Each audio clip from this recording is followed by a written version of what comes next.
Today's discussion couldn't come at a more opportune time as Egypt wrangles over the fate of the country's constitution, a constitution that will define the very nature and values of the future Egyptian republic. And to all of us in this room who are linked to Egypt in some way, either through family or diplomacy or business, or perhaps because you studied Arabic at AUC as I did years ago, the fate and future of Egypt are of profound importance.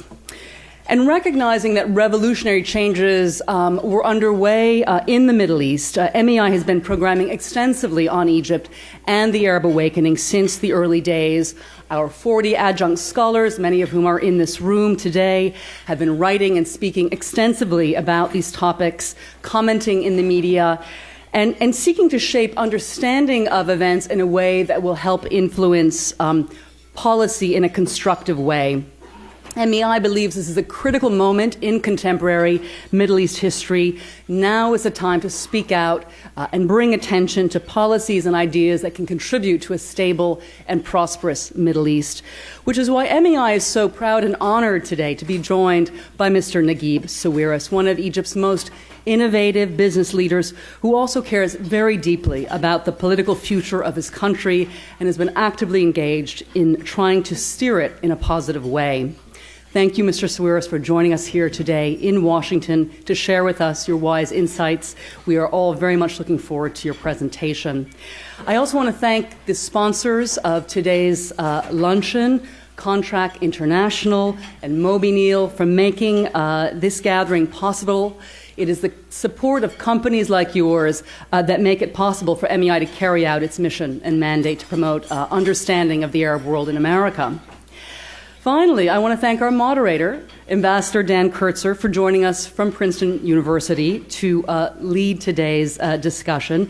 He teaches at the Woodrow Wilson School of Public and International Affairs, and he has an especially close relationship to Egypt, having served there as ambassador from 1997 to 2001. He was then assigned as ambassador to Israel, retiring from the State Department in 2005 after a 29-year career. Ambassador Kurtzer then went on to do what the especially gifted do with their experience and knowledge, and that is to write books. He is the co-author of The Peace Puzzle, America's Quest for Arab-Israeli Peace, 1989 to 2011. Unfortunately, we're still questing, aren't we? And editor of the forthcoming Pathways to Peace, America and the Arab-Israeli Conflict. I can think of a few people really better informed to moderate today's discussion. He's also a board member and a big supporter of MEI, and we are delighted he's here. I'd like to thank you for joining us and invite you now to the podium.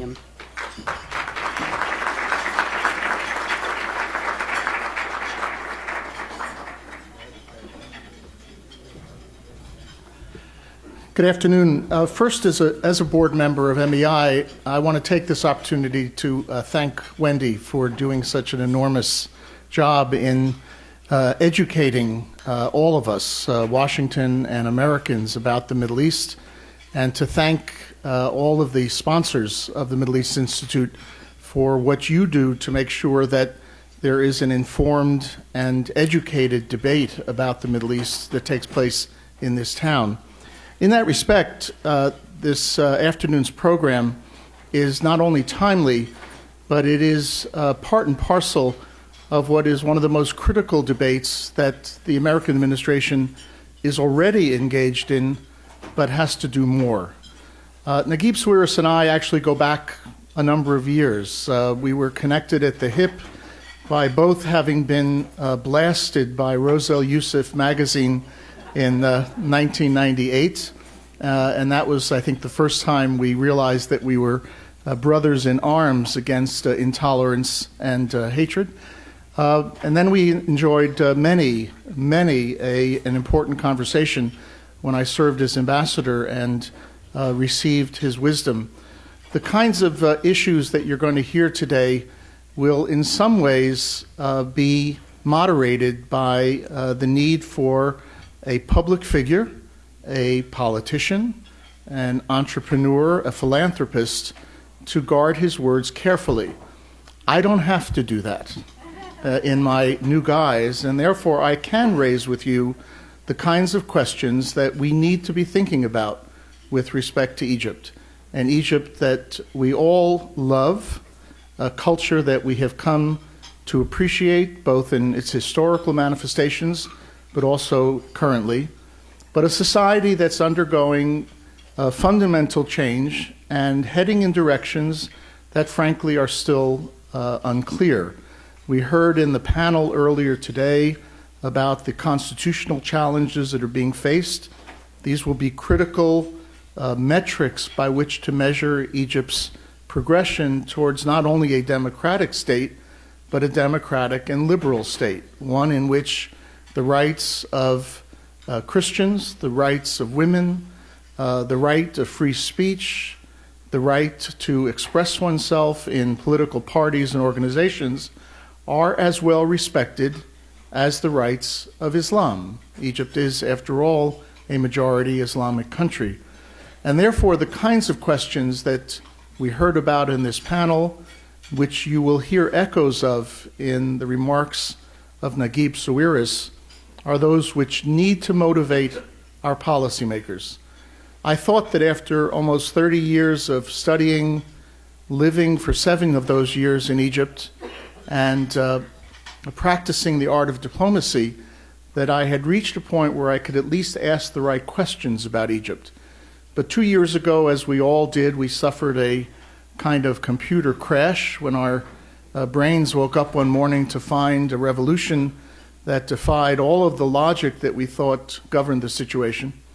And so anything we can learn about the ongoing challenges that this society faces, will it be a society in which liberal forces, those which had a major role to play in bringing about the revolution 2 years ago, will be able to push back against forces of what can only be called darkness, those who would like to take Egypt in a direction which, forget about whether it's good for the United States, the real question is whether it's going to be good for Egypt and the Egyptian people. And so we have no better person than a public personality, a statesman, a politician, a philanthropist, a very successful entrepreneur, and I'm proud to say a friend, Naguib Sawiris, to join us up here and present some remarks. Thank you.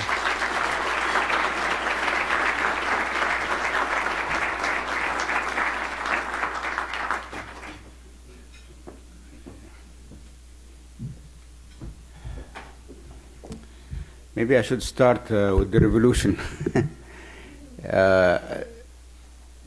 When Dan used to be ambassador in Cairo, I used to go to him, and he had a room in the embassy where we were somehow sure that there is no eavesdropping mechanism that will detect what I was telling him, you know. So I was mostly complaining from the dictatorial nature of the system that was during Mubarak, and the fact that liberal, secular people like us were not even able to exist, you know.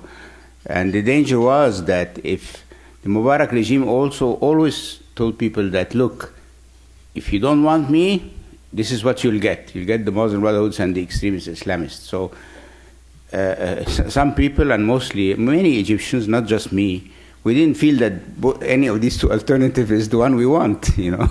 And we were sure that there must be another alternative.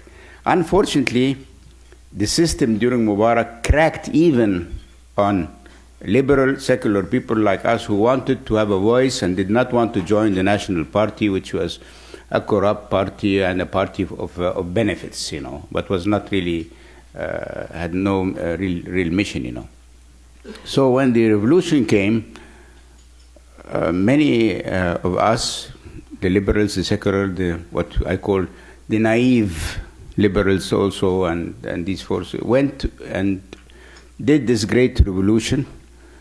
I proud myself that I was brave enough to stand with this revolution from day one, still when Mubarak was in the rule. And if this revolution would have failed, I'm sure my family would have crucified me, because we would all have been crucified. Luckily enough, or not luckily enough, the revolution succeeded, and here we are.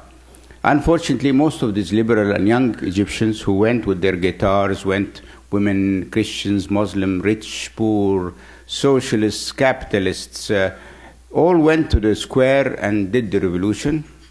Then the revolution was done, so unfortunately the liberals went home and left the square to the other parties. And unfortunately also that the army, the two gentlemen and generals in charge, felt the same way like the US administration now. Well, the organized power on the ground is the Muslim Brotherhood, so we better have a deal with these people, because otherwise, the country is now in shambles, and we want to ensure that our fringe benefits and our rights are preserved. So they did the deal. So they got a committee which was dominantly from the Islamists to write the first draft of the constitutional amendments.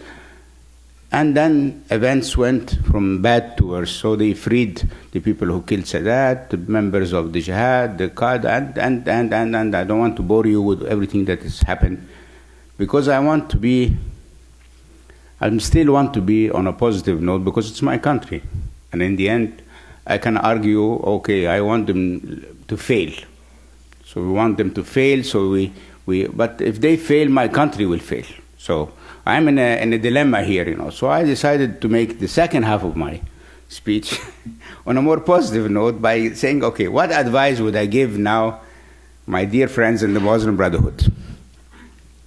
I would say to them is, look, if you concentrate on grabbing the power in a dictatorial, fascistic way, more than you concentrate on making Egypt succeed, then you will fail. Because the 57% that did not vote for the Islamists and the 75% that did not vote for President Morsi are not totally in alignment with your way of thinking. And there is no constitution in the world that has been written one-sided that cannot satisfy everybody. So my advice is, instead of concentrating on the power take, concentrate on building bridges with people who are very conscientious about their country, who want to see their country evolve and become really successful, And I actually think that sooner or later they'll have to make the choice. The choice whether, because if you allow me to give you an analysis of what are the forces in Egypt right now. So we have the extreme, I would say, Islamists, the jihadis, the Salafis.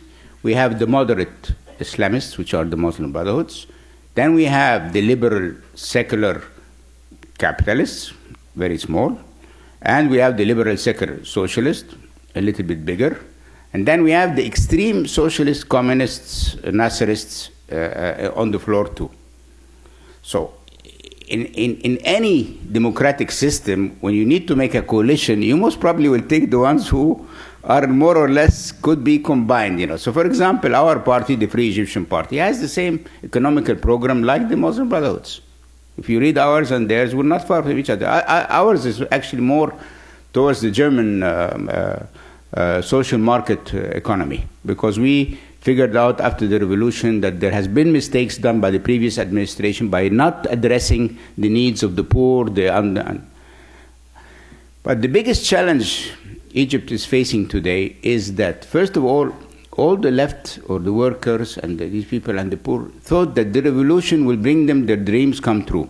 Money will pour and they will get everything they want, and now we have strike after strike. Every day in Egypt today we have 5 to 6 strikes that is paralyzing the country.